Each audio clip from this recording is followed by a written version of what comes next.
আসসালামু আলাইকুম সবাইকে। আজকে অন রিকোয়েস্টের একটা ভিডিও করব। আমার ইনবক্সে দেখলাম মোটামুটি ৬-৭ জন রিকোয়েস্ট করেছেন যে ধর্ষণ নিয়ে একটা কন্টেন্ট করার জন্য। মানে বাংলাদেশের আইনে ধর্ষণের বিধানটা আসলে কি আছে, এটা সর্বোচ্চ শাস্তি কি হতে পারে। তো যখন দেখছি যে আপনারা রিকোয়েস্ট করেছেন এবং আমাকে তো কন্টেন্ট করতে হবে, তো ভাবলাম হোয়াই নট, আজকে ধর্ষণ নিয়েই আমি একটা কন্টেন্ট করে ফেলি। ধর্ষণ নিয়ে বেসিক্যালি বাংলাদেশের আইনে দুটো আইনের অধীনে বিধান আছে, একটা পেনাল কোড এবং আরেকটা হচ্ছে নারী ও শিশু নির্যাতন দমন আইনের অধীনে। প্রথমে আমরা জেনে নেই যে পেনাল কোডে আসলে ধর্ষণ নিয়ে কি বলেছে। পেনাল কোড 1860-এর ধারা 375-এ ধর্ষণটা আসলে কি সেটা নিয়ে বলা আছে।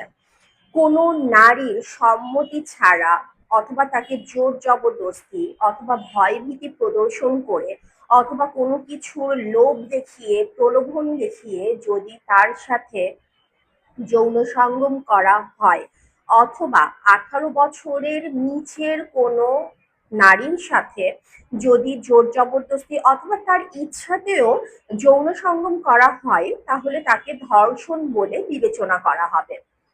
এখন ধারা 376-এ এটার শাস্তি কি আছে সেটা সম্পর্কে বলা হয়েছে। ধর্ষণের শাস্তি এই আইনের অধীনে বলা হয়েছে সর্বোচ্চ যাবজ্জীবন কারাদণ্ড অথবা সর্বোচ্চ 10 বছরের কারাদণ্ড হতে পারে, সাথে হচ্ছে অর্থদণ্ড। এখন আমরা জানবো নারী ও শিশু দমন আইন 2000-এর অধীনে এটার শাস্তি কি বলা আছে। ধর্ষণের ফলে যদি সেই ব্যক্তির মৃত্যু হয় তাহলে ধর্ষণকারীর সর্বোচ্চ কারাদণ্ড হবে যাবজ্জীবন কারাদণ্ড অথবা মৃত্যুদণ্ড।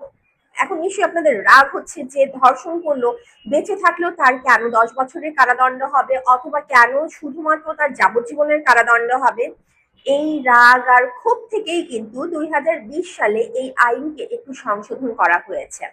এখন শুধুমাত্র যদি ধর্ষণ করা হয় ধর্ষণকারীর সর্বোচ্চ শাস্তি হবে মৃত্যুদণ্ড অথবা সর্বোচ্চ যাবজ্জীবন কারাদণ্ড। আমি দুটো আলোচিত মামলা নিয়ে আজকে কথা বলবো, একটা হচ্ছে 1995 সালের আর একটা 2026-এর। 1995 সালের যেই মামলাটার কথা বলবো সেটা হচ্ছে ইয়াসমিন হত্যা মামলা। ইয়াসমিন আক্তার দিনাজপুরের একজন মেয়ে ছিলেন এবং রাতে সে বাড়ি ফেরার সময় সশস্ত্র বাহিনীর হাতে গণধর্ষণের শিকার হয়েছিলেন। সকালে তার লাশ এলাকায় পাওয়া গিয়েছিল। এটা নিয়ে গোটা দেশব্যাপী অনেক আলোড়ন সৃষ্টি করেছিল, মানুষ ক্ষোভ প্রকাশ করেছিল এবং পরবর্তীতে কিন্তু সশস্ত্র বাহিনীর ওই ব্যক্তির মৃত্যুদণ্ড হয়েছিল। এবার আসি 2026-এর যেটা আলোচিত মামলা, রামিসা হত্যা মামলা। মাত্র 8 বছরের একটা বাচ্চাকে ধর্ষণ করে তাকে নৃশংসভাবে হত্যা করে তার লাশ গুমের চেষ্টা যেটা করা হয়েছিল সেই ব্যক্তির কিন্তু দ্রুত বিচার ট্রাইব্যুনালের অধীনে সর্বোচ্চ শাস্তি হয়েছে মৃত্যুদণ্ড। সো আমরা দেখতেই পাচ্ছি যে মৃত্যুর মানে ধর্ষণকারী সেটা হচ্ছে সশস্ত্র বাহিনীর মানুষই হোক অথবা আমজনতাই হোক, কেউ কিন্তু এই আইনের অধীনে না, সকলেরই মৃত্যুদণ্ড হবে।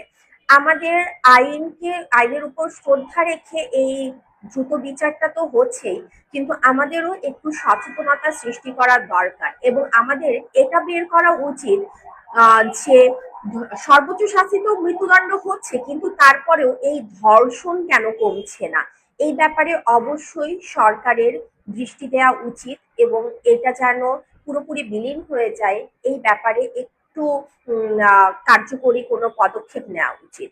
ধন্যবাদ।